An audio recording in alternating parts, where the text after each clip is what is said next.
The sources said the ECB has dropped requests for some difficult-to-obtain details like VAT numbers of company borrowers, waived some interim deadlines and allowed banks to produce data on smaller numbers of loans in some circumstances. And the changes do not compromise the accuracy and thoroughness of the test, the sources said, but they make it more likely that banks will meet the overall deadline to allow the review's results to be published in October. And this means there is less chance the ECB will lose credibility by failing to hit deadlines that have been described as ambitious from the off, but too much flexibility could be perceived negatively by investors who want the Eurozone's banks held up to tough scrutiny. And there is a danger that by asking for too much detail on loans, the ECB is unable to see the wood for the trees as they get overwhelmed by the density of the data. But credibility remains the key watchword on this review, said from Andrew Parry, London-based chief executive of fund manager Hermes Sourcecap. And if there is any hint that weaker banks may escape proper scrutiny, then the whole exercise will be undermined, he added. And the review, billed as the toughest banks have ever gone through, aims to encourage them to recognize losses on loans or investments that have gone bad, allowing them to regain investors' trust and freeing up capacity to grant new loans to help the Eurozone's fragile economic recovery. And the ECB has insisted that there is no flexibility around key elements like obtaining independent valuations for collateral held against loans and using external models to challenge banks' predictions of loan losses.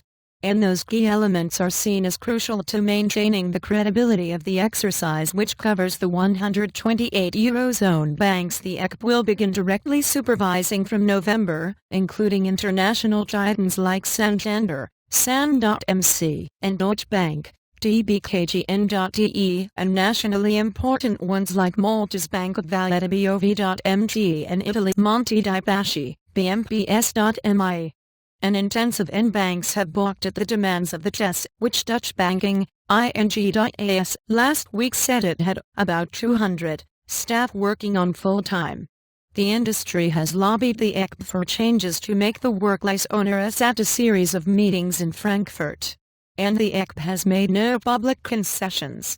And it's unfair for the ECB to be portrayed as totally inflexible and lacking any form of pragmatism, although, in the early days they were very much driven by the ACR asset quality review methodology, said one source familiar with the review, referring to details in a 285-page manual published on March 11. And the source said that as the process got underway, the ECB had separated its requests for loan data into a need-to-have and nice-to-have column, a point echoed by two other sources. At one stage, they were asking for about 300 spreadsheet cells per loan, the first source said. And there's been a fairly significant reduction. And the ECB declined to comment. And a separate source familiar with the ECB's thinking said Frankfurt had accepted that some of the difficult-to-obtain data was not necessary to value the loans, but stressed that the data request remains more prescriptive and more onerous than any other review the banks have gone through. And we had to check several things with them at one place or the other, but all things are being handled very pragmatically, and we were able to sort all of them out in a short period of time. Commerzbank, CBKG.de, Chief Financial Officer Stefan Engels told reporters at the bank's first quarter results on May 7, speaking of engagement with the ECB generally. And the first source said the ECB had shown further flexibility by allowing one bank to be judged based on its March balance sheet instead of the December balance sheet initially laid down for all banks, because the bank involved has a financial year that ends in March. The ECB declined to comment. And in addition, two sources said the sample size, or number of loans banks have to evaluate per portfolio, had been reduced significantly and been halved in some cases, greatly reducing the workload for banks. The third source stressed that this varied greatly across countries. The ECB declined to comment. And deadlines, and two sources said that the ECB had lightened the bank's loads by waiving a series of interim deadlines and was now only concerned that the major deadlines, including completing the credit file review by June 25, were met. And the ECB declined to comment, but said neither major milestones nor the October deadline would be compromised. And the sources said some banks had fallen behind with the interim deadlines because they had been getting back their bi-weekly data submissions with requests for additional data or data in different forms. And no one is catastrophically so far behind they won't make it, but it's looking more difficult by the day, one of the sources said of the overall October deadline. And the person familiar with the ECB's position said banks' progress was being monitored very closely and any bank falling behind was set a remediation plan to bring them back up to speed.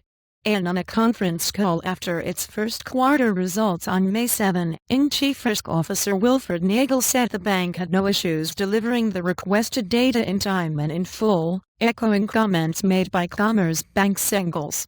And for the Eurozone banks, the results of the ECB exercise will act as the starting point for EU-wide stress tests designed to see if lenders have enough capital to withstand future crises. And speaking at their results announcement on May 7, Commerzbank Engels said the macroeconomic crises banks are being tested against were more severe than expected, but that his bank was well placed to pass the EU tests. And additional reporting by Alexander Huber in Frankfurt and Jemima Kelly in London, editing by Pravin Shah, and back to top. And Thomson Reuters is the world's largest international multimedia news agency, providing investing news, world news, business news, technology news, headline news, small business news, news alerts, personal finance, stock market, and mutual funds information available on Reuters.com, video, mobile, and interactive television platforms. Thomson Reuters journalists are subject to an editorial handbook which requires fair presentation and disclosure of relevant interests. And NYSE and Amex quotes delayed by at least 20 minutes. Nasdaq delayed by at least 15 minutes. For a complete list of exchanges and delays, please click here.